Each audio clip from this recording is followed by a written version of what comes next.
تو حضور علیہ الصلوۃ والسلام نے فرمایا اگر تمہارے ماں باپ تم پر ظلم بھی کریں تو تم نے پھر بھی نیکی کرنی ہے، تمہارے رویے سے خیر ہی پھوٹنی چاہیے، تمہارے لب و لہجے سے ان کے لیے ہمیشہ خوبصورت رائے کا اظہار ہی ہونا چاہیے، تمہارے بازو ان کے لیے ہمیشہ کھلے رہنے چاہیے، اور تمہیں ان کے معاملے میں ہمیشہ اپنے رب کو جواب دینے کا تصور قائم رکھنا چاہیے، تمہارے اندر کہیں کمزوری نہ آئے۔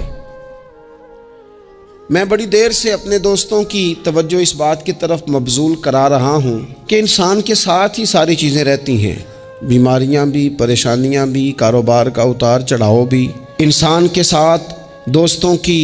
کبھی وفاداری، کبھی بے وفائی، کبھی بچوں کے مسائل، کبھی دیگر رشتہ داروں کے مسائل۔ اسے حکم یہ دیا گیا ہے، اسے سمجھایا یہ گیا ہے کہ وہ کسی ایک چیز میں الجھ کر باقی چیزوں کو بھولنا نہ شروع کر دے، کسی ایک پریشانی، ایک آزمائش کی وجہ سے اپنی زندگی کے سارے معاملات کو داؤ پہ لگانا نہ شروع کر دے، بلکہ وہ اپنے دل کو، اپنے سینے کو، اپنی طبیعت کو کشادہ رکھے۔ یہی معاملہ ماں باپ کے تعلق سے ہوتا ہے۔ ہم نہ ذرا دیگر کاموں میں بعض اوقات اس طرح کا الجھتے ہیں کہ اپنی اس اہم ذمہ داری سے ہم نظریں ہٹا لیتے ہیں۔ میرے نبی اکرم صلی اللہ تعالی علیہ وسلم سے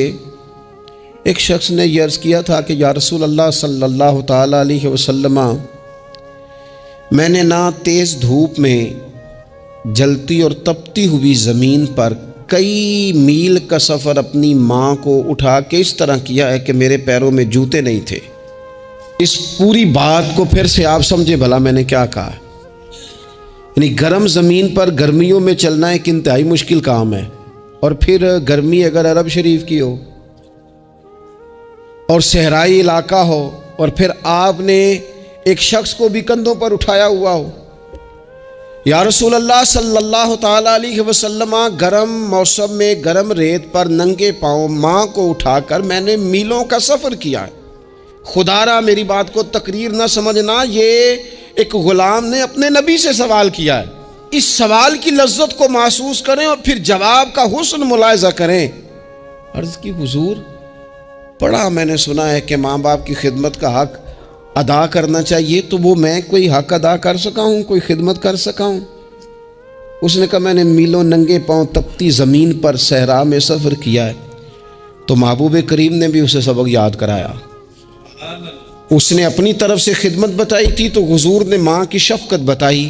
فرمایا جب تو پیدا ہوا تھا تو تیری ماں کو درد کے جھٹکے آئے تھے، وہ جو جھٹکے آئے تھے نا، ان جھٹکوں میں سے اب یہ ایک جھٹکے کا بھی تو حق